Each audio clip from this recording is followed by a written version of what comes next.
I've seen a lot of videos where people were complaining that it was loud. But just listen for a minute. Does that seem loud to you?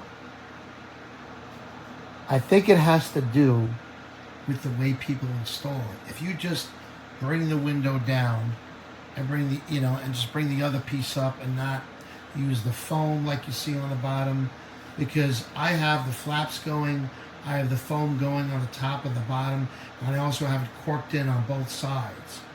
So just listen to that. It's quiet. It sounds almost like white noise. And it's very cool, and I think it looks freaking fantastic. And so, like, people have to learn to stop complaining and, like, read the directions and learn how to install it. Or, like I did, get a professional to install it. And then I added my extra touches. It works great. It sounds fine. It's very cold. It's, like, very chilly in this room, and it's very quiet. Again, just listen. I'm not editing this video in any way. This is exactly what you see, is exactly what you hear. And you see how I installed it. A lot of people, they have it like sticking out halfway. This is all the way in. It's all the way in.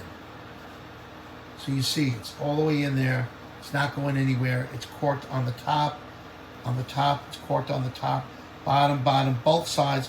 Plus I use the foam strip. So, maybe people should do that. But I'm telling you, it's a great... Amazon Basics really did right, and I'm proud of them. Thank you.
It's a little loud on high, cool, but I like it. Don't need a remote. It's close enough quarters.